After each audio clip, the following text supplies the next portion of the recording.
Hi, it's Lou Collins, and I've got a card tutorial for you today that's really quick and easy. The background is all ink blending. I've used Distress Oxides and one little Distress ink just for the dark blue at the top. So I'm using a Tattered Rose here, just blending about halfway up the card. This is actually going to be the bottom half of my card panel. So I've cut a 5 by 5 or 5.5 by 5.5 inch smooth cardstock panel here to blend onto, just in plain white. Just changing my foam applicators. I'm then going in with Speckled Egg. I adore this colour. It's one of my favourites of all of the range of releases for the Distress inks and Distress Oxides. So bringing that into the top half there and then blending it down into that Tattered Rose a bit. And to help with the blending, I'm going to go back in with the Tattered Rose again, just a tiny little bit, and blend across that line once more to really fade that in nicely. And then I'm going to go in with Evergreen Bow, so slightly darker shade to the Speckled Egg, a little more green rather than blue. Don't need a lot of this actually, just a little bit round the edge, and then take the excess off of my foam applicator. So I used a bit of kitchen towel just to squeeze that off, clean it off, and then blend it, go in blending again, small circles with the foam applicator there, one of the rounded ones. And then I'm going in with the tiniest little bit of the dark blue. This one's called Chipped Sapphire. This is actually not an oxide, it's a Distress ink, but blending that in the same way as I did before, take the excess off. So we've then got a nice fade ombre effect from the dark blue down to the Tattered Rose, just touching up a few bits there where I've got thumbprints and things, but I'll cover a lot of that up.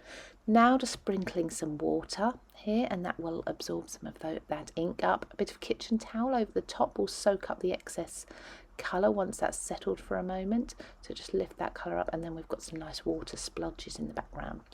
I'm coming now to a All and Create stamp. This one is called Blooming Beauty. It's really beautiful, and I'm using a Versamark in Onyx Black. The same stamp here, just using it horizontally and vertically to start framing the base of my panel there. I'm not worried that I've misstamped there a little bit.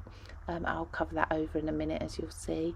Just changing my stamp to a different one here, a slightly larger one, but the same stamp set. So we've got the beautiful flowers in there. Just stamping off the edge of the card, so I've got my mat underneath me. So there's a frame, and then there's an accent stamp in this stamp set that I'm just going to go over in the background around the top, but I'm repeat stamping, getting second, third, fourth impressions there to get some faded details in there, and then taking the ink off the stamp with the kitchen towel where I need to for some lighter effects. I'm then just going in. This is a really old stamp set and I really can't find the name of it, but it's lots of silhouette wildflowers, really beautiful. I love this set. You can see by how yellow they are, how old they are. I've had them ages. My favourite of all of them, which I'll stamp in a moment, is actually the dandelion clock. Really pretty. So that's going to be the focus of this image here. I'm going to put that right in the middle, up quite proud, so into the space there. Stamping it all in that Onyx Black. Now I'm just heat setting all of this, and then I'm going to use some embossing powder, so I need to put my anti-static powder over the top of the area where I'm going to be stamping the sentiment, just because I don't want any of the embossing powder clinging where it might still be damp underneath. So this was a really good while drying this off and making sure it's ready for stamping onto some detail. So the stamp that I'm going to use once I've put my anti-static powder on is actually from Apple Blossom. It's part of the Feather collection, and it says, "Those we loved are never more than a thought away," which is really lovely. We've unfortunately had a few funerals lately and things, that this would make a really nice sympathy card for somebody. Horrible cards to make, but we still have to do them at times. So just using some Wow embossing powder there, and heat setting that so that really stands out. I loved the effect of the white on the background, how that stood out. So I then, once I'd set that and that had cooled down, I then went in with some white ink.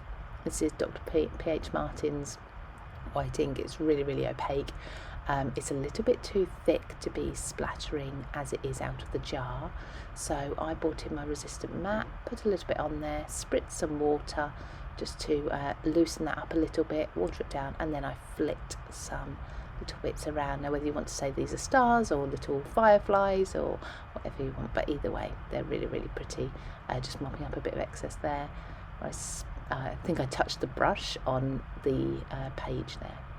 So once that is all done and dry, just mat that with foam tape onto my card base, which is a little bit larger. That's 6.5 by 6.5 card base. Pop that down, and there's the finished card.